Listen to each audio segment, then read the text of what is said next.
My guest this month is Maya McBriar, a writer whose Twin Peaks and other work is featured in many places in the magazine The Blue Rose, on the website 25 Years Later, in the book Women of Lynch, and especially on her own longtime blog Twin Peaks Fanatic.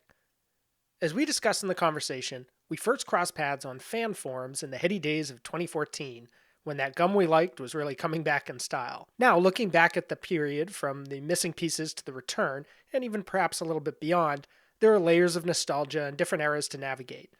Maya grew up with the show, the film, and the character of Laura Palmer as a 90s teenager in so called Weird New Jersey, and she's expressed her love for it in other Lynch works in essays that sometimes weave in fictional characters and narratives. We'll chat about all of this, as well as our many thoughts on a variety of aspects of Season 3 in both halves of this conversation. The first is public here on YouTube, and the second, as always with these monthly conversations, is exclusive to the $5 a month tier on patreon.com/lostinthemovies. Links to that half, as well as to Maya's work, are in the show notes. But before we begin, an update on my recent work.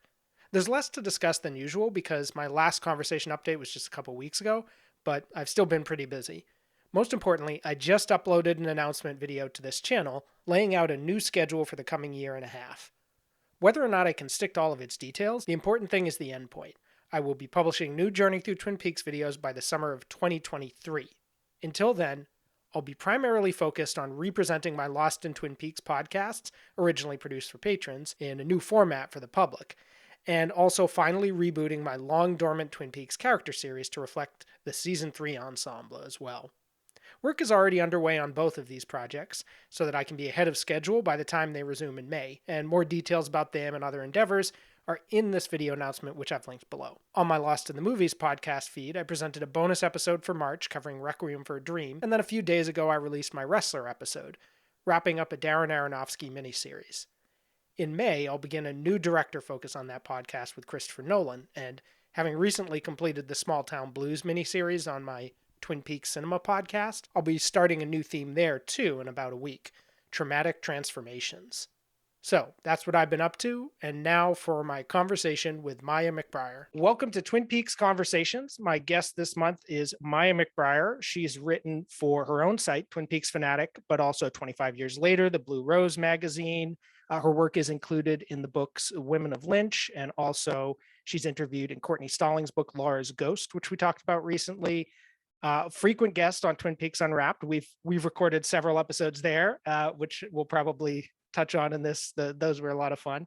And I Yes. actually just heard you recently on the Lost Highway episode they did, which I know I remember very well from one of those Twin Peaks Unwrapped episodes, is one of Yes. your favorites. So tell us a little more about yourself. And did I miss anything in terms of that work? Because you've got a pretty impressive breadth of output there, I'd say. Oh, well, thank you, Joel. I don't see it that way, but I I really appreciate that. I think you covered everything. I started out with my blog, which I pretty much as soon as they announced the show was going to come back in 2014 is when I decided to do that. And from there, I think just networking with people and then, community, and then meeting some people at the Twin Peaks Festival in 2016. And then it just kind of blossomed, connecting with people and people wanting me to do writing for them or come on podcasts. It was incredible fun. To me, it's a gift. It wasn't, it was just having a good time, really. Yeah, definitely. I know that feeling. It's the passion kind of drives you along. Then you look back and you're like, wow, that kept me pretty busy. It did. It did. It was a good thing I worked from home in those years. Yeah. I don't think I'd be able to keep up with that pace now. You talked about this sort of phase of this work and stuff beginning in 2014.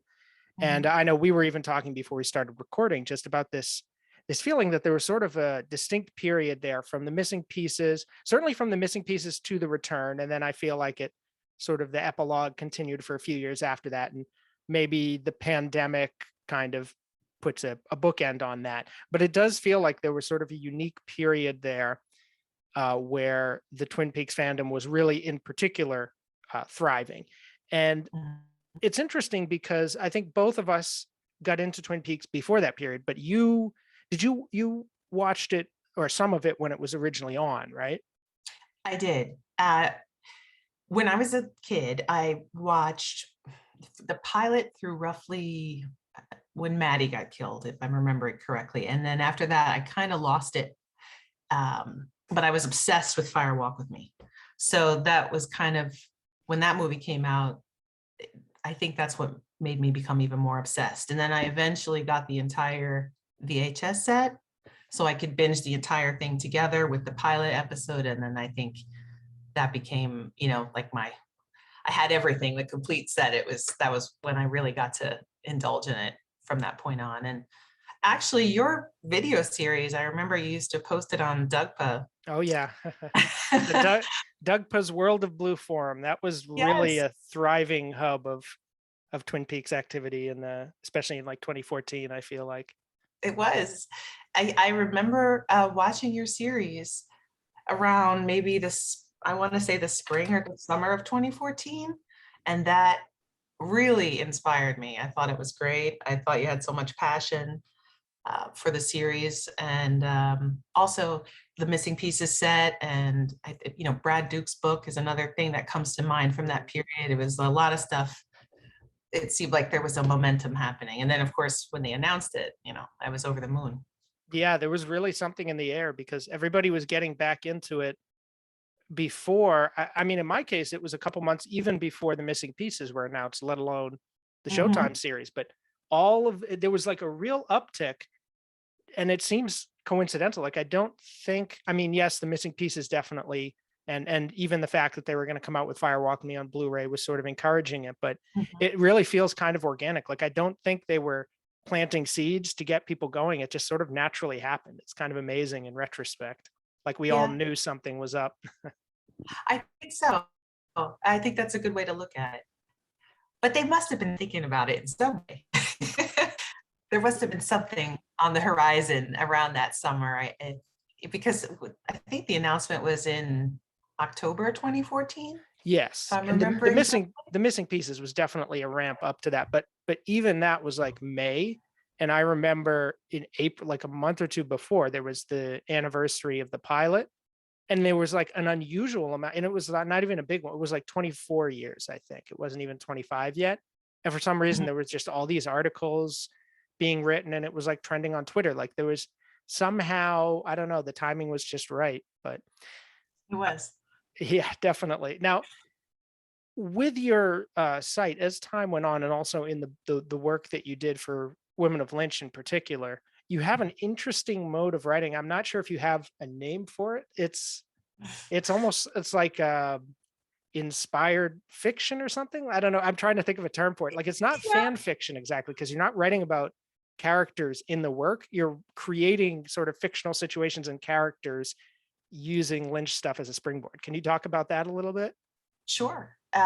Yes, I would say my motivation was sort of like tribute fiction, if that makes sense. Definitely, when I was asked to write for the Woman of Lynch book, I'm pretty sure that David Bushman and Scott probably originally thought it would be an essay, but I asked them if I could do something a little bit different. And they said they needed, I think it was like 4,200 words, and they needed whatever I wrote to somehow cover all of Lynch's films in some way. So I was, I read a lot of fiction. I read a lot of crazy horror stuff. And I had read this particular book that kind of gave me this idea of somebody who, well, I kind of thought it would be, I don't want to give too much of away in case anyone ever wants to read it, but someone who was kind of a troubled soul who was maybe on like the end of their life or something. And for whatever reason, they decided to revisit David Lynch's work. And as they're going through this experience, they're sort of revealing things about their character, and there's a little mystery to it. And that was a great pleasure for me to write something like that. So for someone to give me a chance to publish something like that was very exciting. And the way I don't know if this was something that was your idea or Scott or David or what, but the idea too of splitting up the font so that you have a sort of a journal font Mhm. for his thoughts as he's watching, and then a printed thought for I think it was like what he was thought about the films going into the marathon. Mhm. I, I think that was Scott's idea, actually, if I'm remembering correctly. I think he thought that would, from a design perspective, make it sort of interesting. So, and I was on board with that. Yeah. Well, I mean, it even the writing itself kind of carry you know which sort of place in his mind he is as Mhm. as you're reading through, even without that. And I then was you trying to do that. I don't know, I was trying to create something. I don't know if I accomplished it, but I definitely had great fun doing it. you also have a piece on the site that, to be honest, I just started reading. Where I wish I'd started. I was kind of going through your archive from the back, and I kind of wish I'd started from the front because shortly before we began recording, I was looking at the most recent one, which I'm definitely gonna, after we're done with this, I'm gonna go back and finish it because it was so interesting. But it Oh. looked to be. Tell me if I've got this right. Basically, a fictional kind of a story that you wrote using the different songs on Lynch's albums Crazy Clown Time as kind of story beats or inspiration in a way? Yes. I guess you could say I kind of tried to make a chapter out of each song in Okay.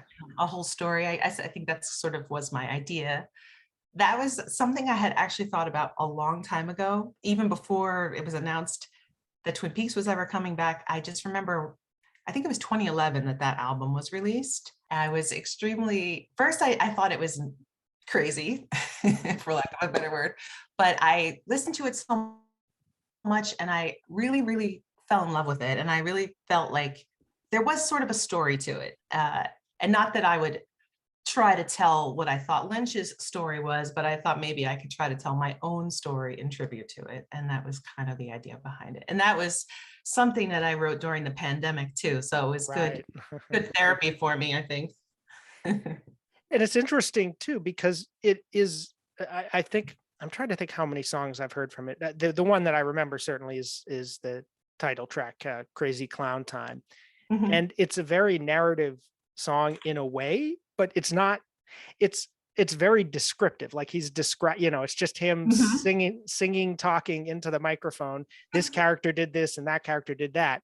But you don't know. It's like a Lynch. I mean, it's like a Lynch film in song. Like you don't know the context of any of it. You're just hearing Yes, what they're doing. So in a weird way, it lends itself to that sort of storytelling, but it also leaves you a ton of room to invent something because he's giving you such yes. little fragments. Exactly. I would never try to say what he's thinking. That's for him, I guess. But I had a vibe, and I just kind of went with it, and it was very fun to just be free and write whatever. So I think that's it's good for your soul, and it's good for your mind. And it was certainly a fun little project for me. So some of the stuff that I've seen from you lately was on other sites at 25 years later and stuff. But you did mention recently on Twitter that you were thinking about getting back into writing more. I think presumably somewhat for your site as well. Can Yes. you tip your hand at all, or is it a secret what you have in mind? It's no secret. I love doing the blog.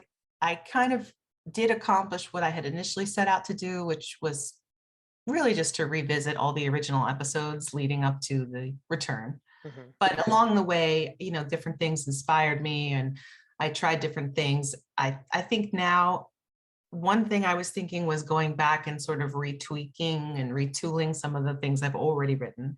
But of course, there is the anniversary of Firewalk with Me coming out this summer. And I actually never covered Firewalk with Me on my blog. So I think that's probably something I was thinking about. Makes sense. Yeah.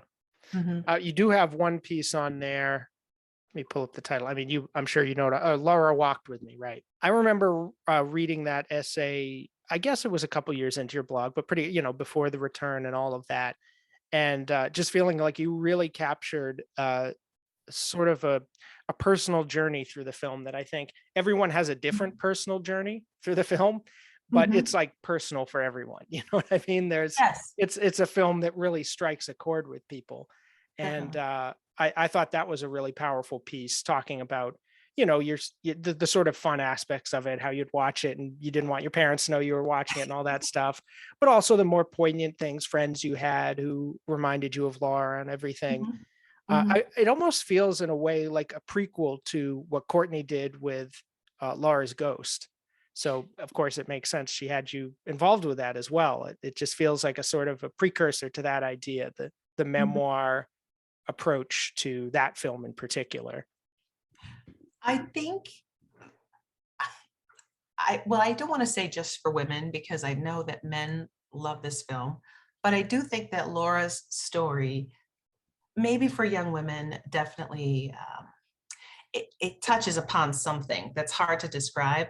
And I do remember when I met Courtney for the first time was probably just a couple months after I had written that essay.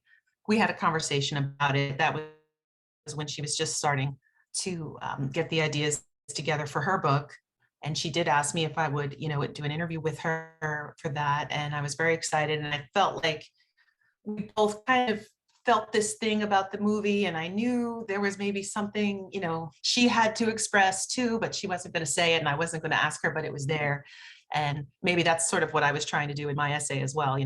That movie meant a lot to me when I was a kid, really. And then I watched it so many times when I was a teenager. And I think I always felt, I guess I sort of felt connected to Laura in a way. And I was just that I felt it was so sad and it was so poignant. And there was this really deep message about, children who are abused and things. And it was just very powerful film, as you know. And I don't want to say like speak on Courtney's behalf in any way. I knew when I met her, I felt in our conversations that there was something, that she had to say, a personal message, and she does sort of reveal that in her book. And I thought it was an incredible idea, very brave, and all the women that contributed to that book was really powerful. So my essay was just kind of my tribute to it.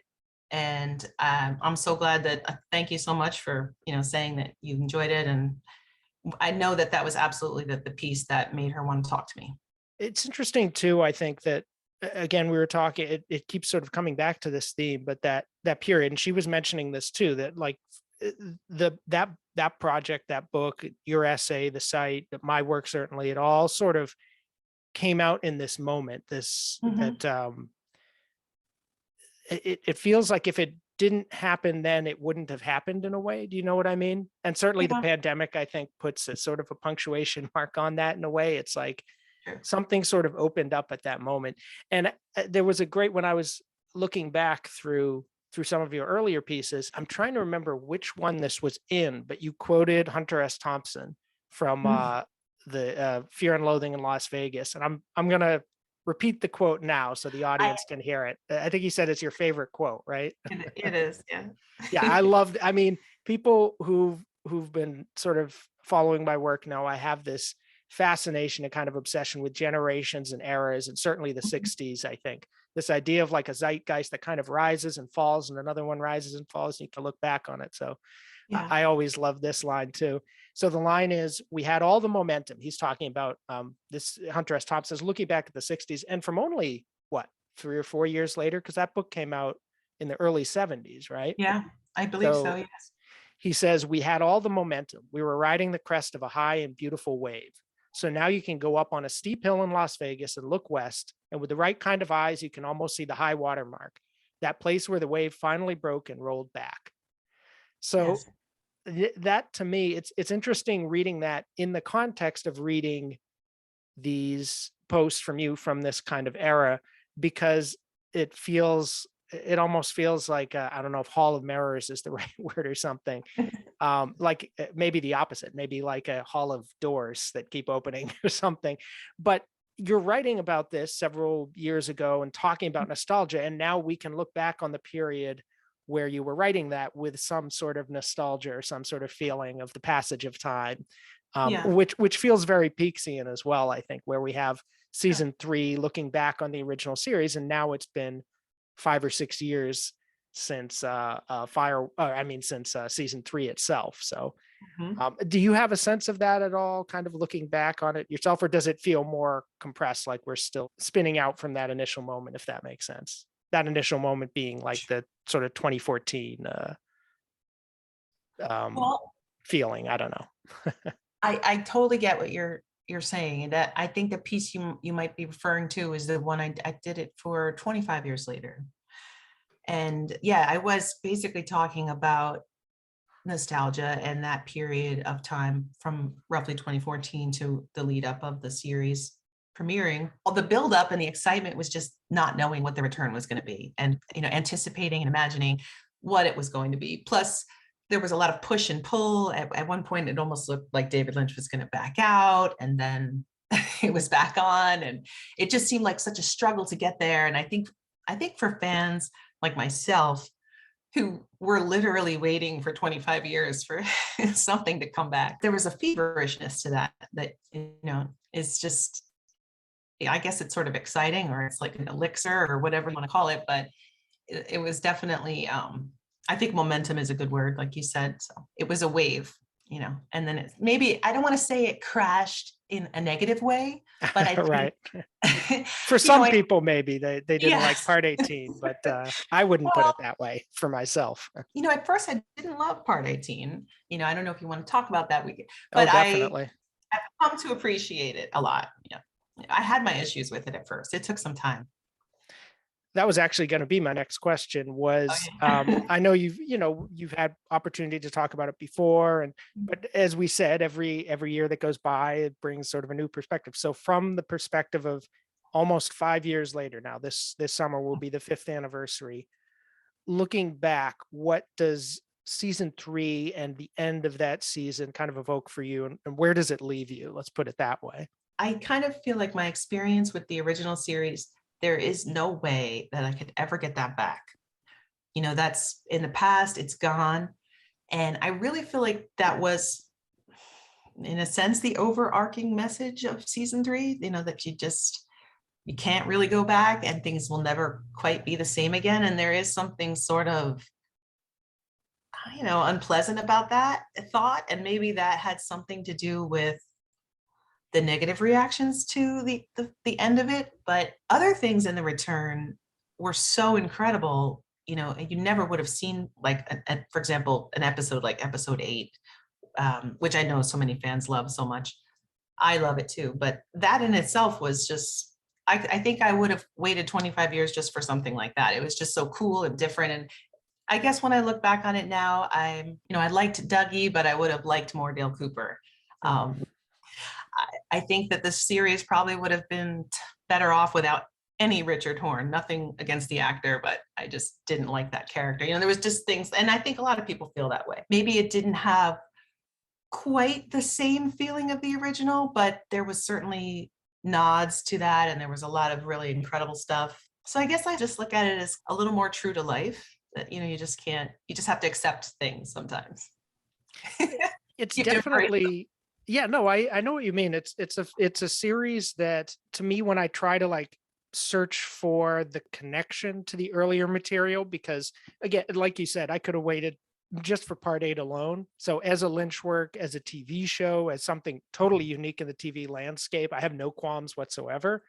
But I did spend a couple years before the series seeing Twin Peaks as this miraculously complete thing, where it was created Mhm. in such a roughshod way, and or slip. I think I just mashed up two words, but in sort of an unusual way, and not planned out really well. And then it sort of miraculously comes together with a prequel in the end that brings us to this moment of transcendence with Laura. And that, to me, was the story of Twin Peaks. Like, it had a structure, it had a flow, it made sense. And then you get this additional material. And for the most part, the only way that I can kind of make sense of it within the context of Twin Peaks, and this is, sorry, apologies to those who've listened to these previous conversations and podcasts, because I always keep coming back to this point.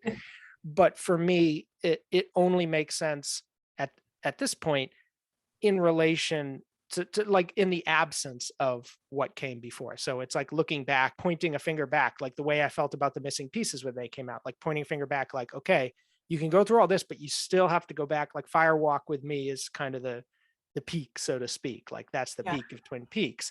So it's just pointing back to that in interesting ways. Like I've described it as, rather than being like a second book, it's almost like a creative set of like footnotes and appendixes and like all this side stuff that points you Mhm. back to the original material in some way. So yeah, that's my kind of sense of it as well. One thing you said there though, that I think I agree with, and I feel like I haven't heard people discuss that much, is the thing about Richard Horn. I also felt like something about his character didn't quite work for me.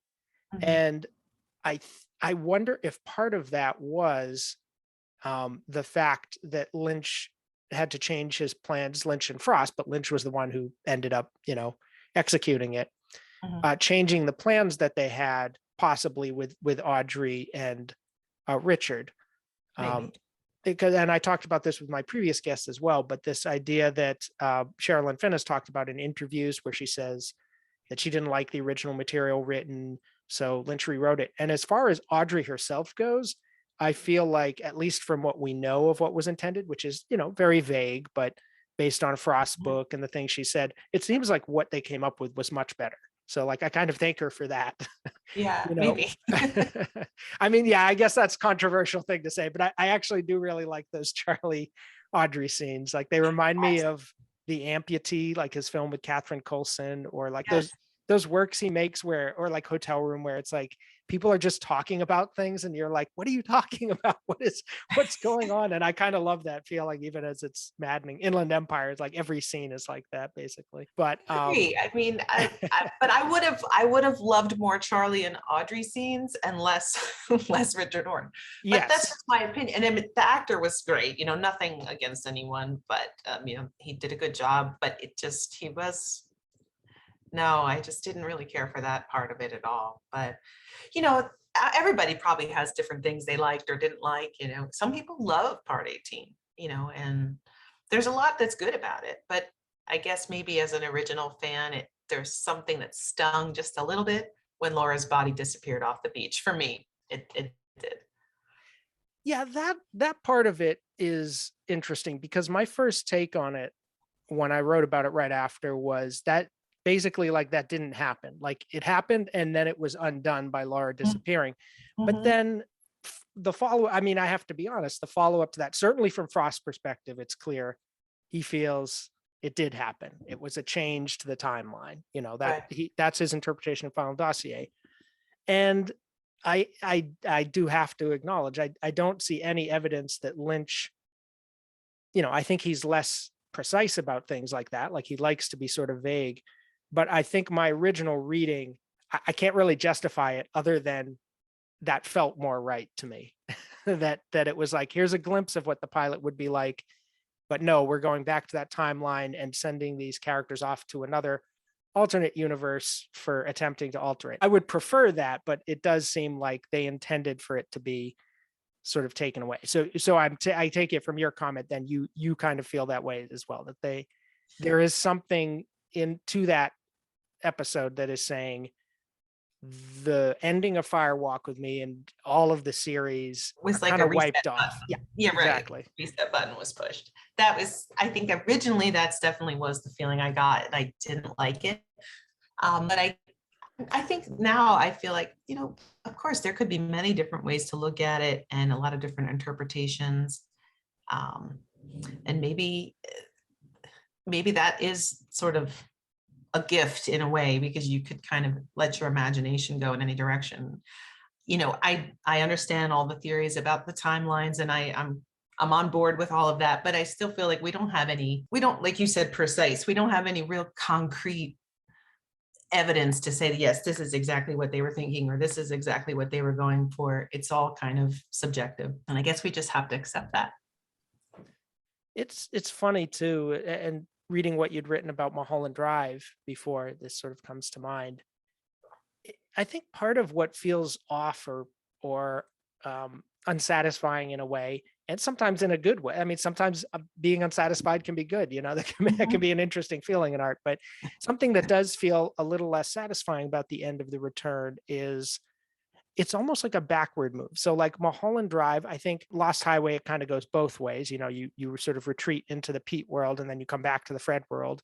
Mhm. But with Mulholland Drive, I think with Inland Empire, in ways you can't quite put your finger on, there's always a feeling that, for me at least, and I know Martha Nachemson, for example, feels quite differently about it. We've had interesting conversations about that, but it feels like you're always going deeper and closer to something you can call the truth, like a more fundamental reality. Certainly Mulholland Drive is like that. Yeah. Whereas in The Return, it feels like in some ways you're actually moving away from that. Not so much in the context of The Return. Like, I think part 18 feels more real in a way than parts 1 through 17.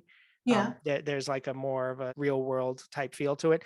But in relation to, again, Firewalk with Me, it feels like, okay, we're moving away from that truth. And that is unusual for Lynch because if you slice his work off at a certain point, which is when I came into it in terms of writing about it and watching it a lot, it was sort of a progression. You were moving closer and closer towards some kind of deeper truth about the characters, or about, he was cutting through layers of obfuscation or whatever. Mhm. And that's, I think that adds the sense that this is like a postscript. Do you know what I mean? Like there's something about the return that feels like, again, it's that idea of like you're moving away from the peak of Twin Peaks. And I have to feel like that has something to do with Cooper, the character of Cooper, and his inability to get a handle on Laura's mystery in some way. Well, yes, I think in the context of the show, we're definitely seeing how flawed Cooper is, even in his attempts to do the right thing. But I can't help but wonder if, in some ways, even for Lynch and Frost as they're writing this, when people are writing things, especially I think fiction and stuff, there are maybe things you are expressing or elements of yourself or different things that you're kind of putting out there. You might change it around, or you're not being literal, but you're expressing something. And I personally felt like I can't remember if it's the end of episode 17 or it's also in 18, but when Sarah or Judy is smashing Laura's picture, the broken picture in the living room, I had this very distinct feeling like that was sort of Lynch saying, pardon my language, but fuck you, old Twin Peaks. Like, this is different now, and we're killing this off. So I don't know if I feel that way now, but I was definitely how I felt in the beginning. Like that was like a visual, a symbolic kind of expression of killing that old past off and going somewhere new. There's a feeling of like Leland smashing the TV at the beginning of Firewalk with Me almost to Yes. it. Mm-hmm. But it's interesting that, and I'm glad you brought that up because this is another thing I was talking about with recent guests, is there's a couple odd things about that. One is that the photo doesn't break, and then so it's like you've seen Leland shatter that picture before and kind of Right. spread blood all over it and all that. And in Sarah's case, it's like she's hitting it, but it doesn't seem like there's any tear or anything. So that's kind of an odd thing. And then the other thing is, I get a feeling of almost like in almost a perverse way, because she is, like you said, really striking the image of the show in many ways, that Mm-hmm. she's kind of, oddly enough, rescuing it from Cooper in a way, because Cooper is the one who, by trying to rescue Laura and doing it in this sort of white knight way, he's the one really rupturing what Twin Peaks is and what it means, particularly as Laura's story. And I almost see Sarah slash Judy as trying to rectify that in some way. You know what I mean? That could be. That's an interesting take. You've written recently about Sarah with Courtney. You guys were sort of going back and forth about actually the original series, who's speaking through her in that Yes. final episode. You've kind of landed on a few different possibilities, and the idea of the arm or the fireman maybe kind of guiding Cooper. What do you think about the idea? I guess, and we can spread this more widely too, like just the idea of Judy as something that is tied in with Sarah. Like, that's a big question, but what do you make of that idea? I feel like Sarah could have been a vehicle for any number of, supernatural hosts, so to speak. Was it always Judy and her? I don't know. I don't know that that's clear, but clearly it was in the end of the show, in part 18 and such. But I have a lot of trouble because in the film Firewalk with Me and in the original series, we really didn't get that feeling. We knew Sarah had abilities. We knew she was very emotional. We knew she was struggling with this incredible loss. And she seemed to have some sort of psychic gifts, but we didn't really get the feeling that she was possessed. It was always Leland. I think it was an interesting twist in the return and I really loved when they showed her as a young girl and the frog thing goes in her mouth and everything. And I just feel like she might have been a target in a way for the spirits of the Black Lodge or whatever, Mhm. because she had this ability, like the gifted and the damned. Yeah, that's something that for me, even before Frost, I guess, revealed. I mean, it's so hard to say with how that all of that went down with the final dossier. But, before he at least came out and sort of explicitly said, yes, the girl is Sarah. I think the one thing that really stuck out to me of like, this could be her was her dialogue with the boy, where there's Mhm, a sense that she knows things. This is again, something I sort of disagreed, or I wouldn't say disagreed, because I don't have a firm position on the girl being Sarah. I'm just okay with it. But when mhm, I was talking to Martha Nachemson, like, she loathed the idea, hated it. Like, it was one of the things that she really just was not on board with, and it kind of made me think about it and go, well, what is it about it that works for me and what doesn't? mhm, So she points out that there's something in Lynch. It's in Blue Velvet too. There's a line that Sandy says to Jeffrey, like, "Oh, I know things, or I hear things, or something like that." Like, there's a literal sense to it, but also just, these characters, especially like the female characters in Lynch, they have this intuitive ability. So I accept mhm. that that does not necessarily make her Sarah, but that is certainly something that came to mind in that scene.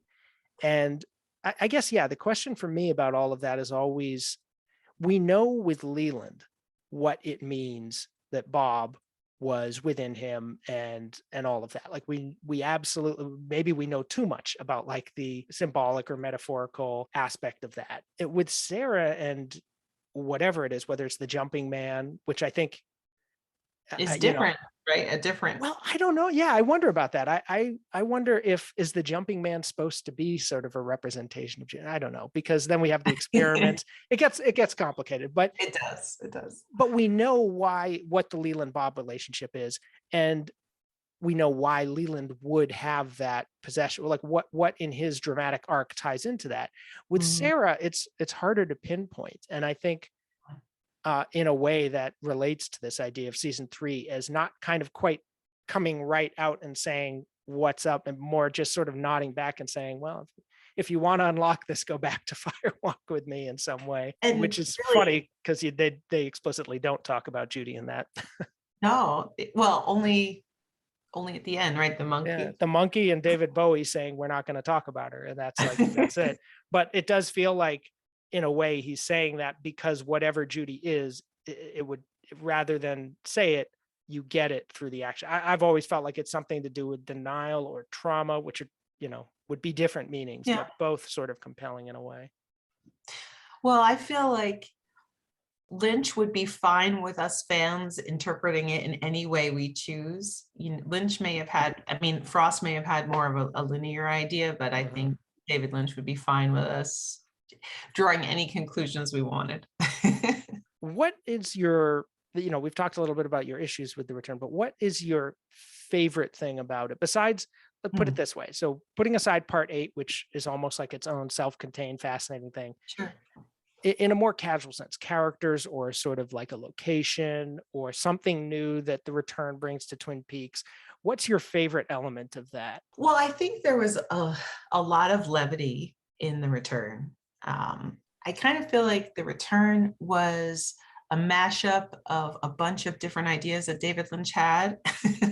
Definitely. He put them all together, and so maybe we got a little taste of a bunch of projects he had wanted to do at some point. I know I did say I wish there was a little less Dougie, and I do, but I did enjoy Dougie's arc very much. I thought that was just a fun, light, really cute, endearing storyline that made it. The Dougie character is somebody that will always be very endearing in the world of Twin Peaks. Yeah, I So think I would say that was the big thing. I was going to say, I agree. I feel like both Dougie as a character, but also just his world, like the characters who Yes. circle around him and the tone of those scenes are definitely something that are that's easy to feel affection for. Norma and Ed, I think they got a great conclusion in the return. That was very satisfying. So that was a really good thing about the return that I really liked. I will say, I was a little disappointed that Shelley and Bobby were not together, because I loved them when I was young, but those are just little things that you can live with. In another way, maybe it is truer to life that they wouldn't have made it. I did think Shelley's character was a little, I would have maybe liked to see her slightly more evolved from the diner world, but I guess I guess that works. I can accept that too. She stayed in a small town. She kept her world small and she still liked bad boys. never learned Yeah. her lesson. I think that last part is more like, as far as her at the diner and all that, that's good. That's like sort of heartwarming in a way that she keeps working with Norma and all that. But yeah, her and Red, it's kind of like, oh, Shelley, what are you doing? Yes, exactly. Um, In that sort of middle period era between when Twin Peaks was on and when you got back into it around 2014, were you at all engaged with, but beyond just seeing like a movie here and there, like were you engaged at all with Lynch and Twin Peaks, or was there sort of a dormant period for you? I Twin Peaks was always in my heart, and I used to do binge watches with my old VHS set, maybe once or twice a year. I would try to get friends to watch and stuff. It wasn't always easy. A lot of it was just for me. I always liked just watching it and kind of getting lost in it. And it was like my little world. So it was never gone at all from me, but it was certainly reignited when they announced it was coming back. And that feeling was very exciting because this was like something I had loved so much. And for so long, I always felt like nobody really liked it, and I didn't have anybody to talk to about it, and none of my friends really even knew what it was, and I would try to get people to watch and they'd think I was weird, and but then when I got involved with the fan community, I realized, oh my God, there's people all over the world that love this just way more. They're way more dedicated even than me, and this all the artistic creations inspired from it, I think, is incredible. All the books and all the video essays and all the writing and the art and all of it. It's music, and there's something about it that just really, I think, fires people's imaginations up, and that's amazing. And that was never far from me at all, but it was certainly recharged with the announcement of the show coming back. I wanted to have you just tell people, for that transition out before we move into that more exclusive material, where they can find you online, where your writing can be found in print, and all of that, just as a send off for them. Sure. My Twitter and Facebook handle are at Twin Peaks Blog. My blog is Twin Peaks Fanatic at blogspot.com. But I'm in the Blue Rose magazine. There's a lot of free stuff on 25 Years Later. I've also been in the Woman of Lynch book, Blue Rose, Woman of Lynch book, and my blog is when you could find most of my writing. And 25 years. Sounds good. So as we move into that second part, one thing I wanted to start with was something I dug up. I think it was like from a 2016 piece on your site that I found really tantalizing because it's from before the season aired, and I wanted to follow up with you now that you've seen it. Sure. And hear about this. And that's where we will transition to the Patreon half, so you can hear more of what we're talking about by tuning in there. Make sure to check out Maya's work. The links are below. I'll see you again for a Twin Peaks conversation around probably mid to late May, around the time I'll be hopefully resuming the character series and definitely resuming the Lost in Twin Peaks podcast. So a lot of work between then and now, and look forward to jumping into all of it. Thanks for listening, and see you on the other side.